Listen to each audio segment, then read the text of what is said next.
Welcome to China in Focus. I'm Tiffany Meyer. There's a major shift happening in how the U.S. views warfare. The Pentagon recently publishing a report noting U.S. adversaries intend to win without fighting. The U.S. has historically viewed war through the lens of peace or all-out conflict, while for many countries, war is viewed on a continuum. Chairman of the Joint Chiefs of Staff General Mark Milley, writing in the report's foreword, if the United States does not compete effectively against adversaries, it could lose without fighting. In today's special episode, we sat down with Casey Fleming, CEO of advisory firm BlackOps Partners, to find out just how significant of a shift this is, what it means going forward, and how each American is involved. Casey Fleming, thank you so much for joining us. Great to have you back on the show. Thanks for having me.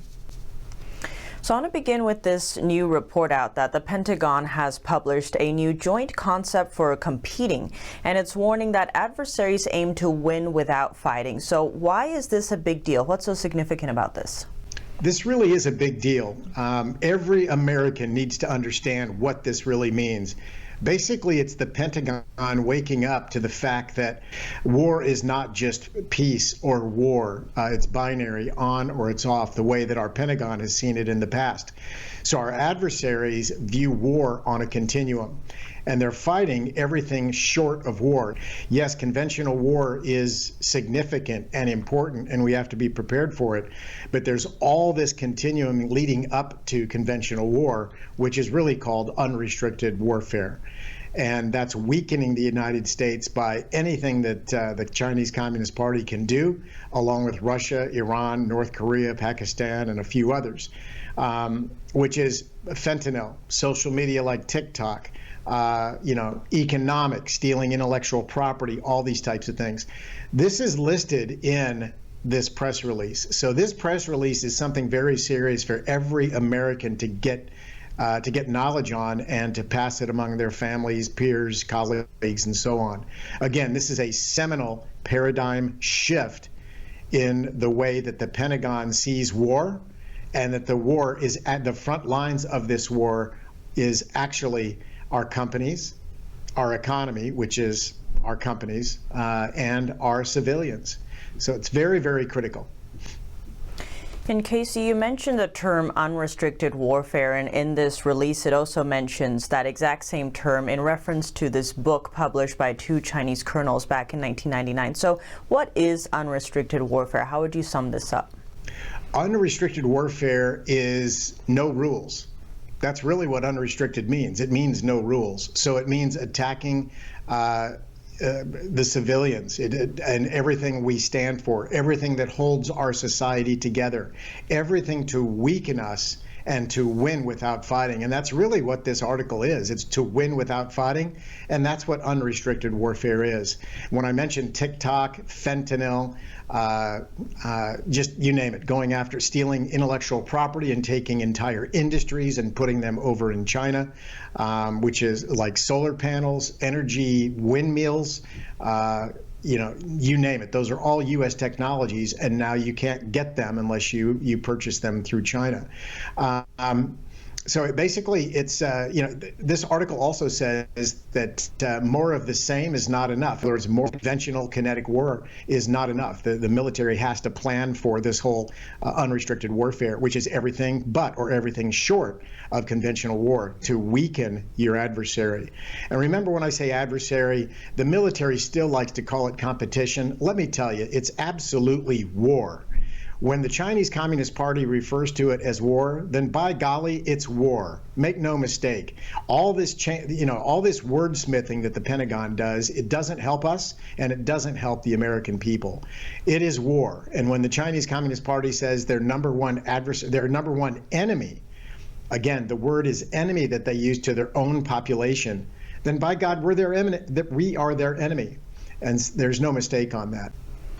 And with that, Casey, going forward, how do you see the U.S. changing in terms of its techniques and tactics for fighting? You're going to see, now that the Pentagon has finally woken up, you're going to see more of a whole-of-nation response to a whole-of-nation attack against us.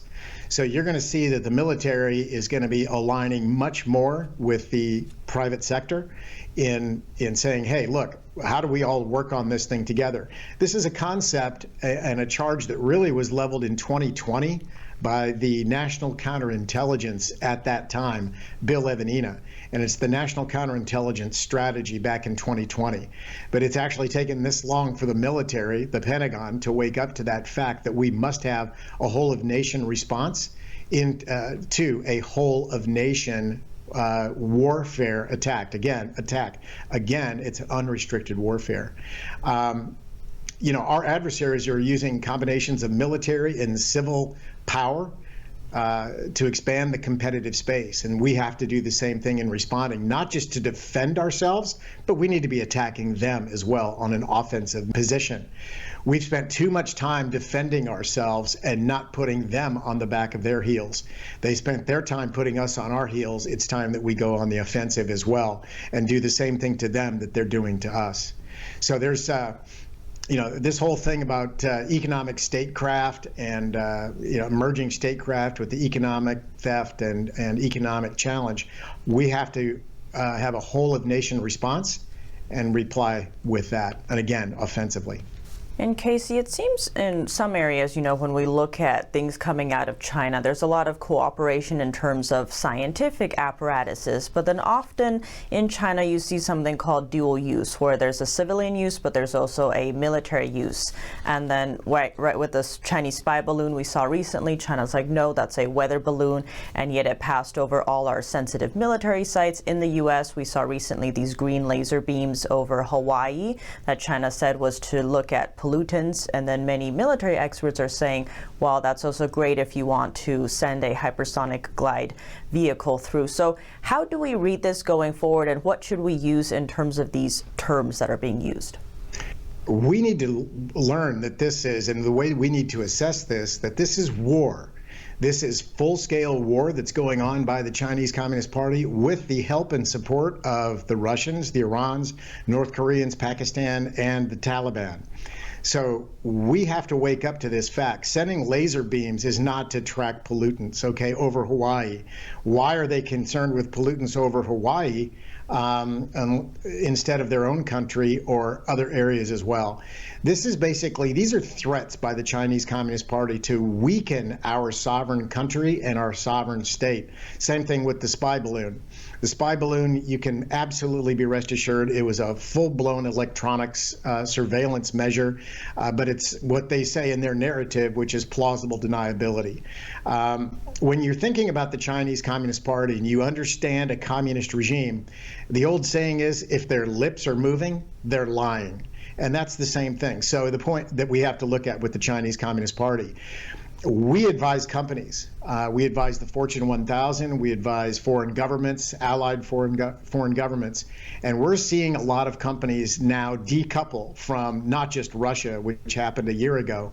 We're seeing them decouple from China because they're realizing that the CCP has already been decoupling. And our companies want to decouple on our terms instead of the CCP's terms. So when I say the CCP, when you do business with China, you're doing business with the Chinese Communist Party. There's only one China, and it's completely controlled by the Chinese Communist Party. So again, companies, they're realizing that their investments, whether it's plants, whether it's dual use, whether it's dual development, they're realizing that they're at much more at risk than they were a year ago. And so they're putting plans in place with counterintelligence and corporate counterintelligence to decouple. That was Casey Fleming, CEO of advisory firm BlackOps Partners. And after a break, we hear more from him on how decoupling would play out. From strategic to complete, what kind of decoupling is happening right now, and how does it affect us? The answer is, if not if, it's when, and it's happening now. It's not on our terms. It needs to be on our terms. It needs to be done through friend-shoring. All the countries that are aligned in liberty, democracy, free world, and freedom. The full episode is available on our partner platform, Epoch TV. To sign up, click the link down below. Thanks for watching China in Focus. I'm Tiffany Meyer. See you soon.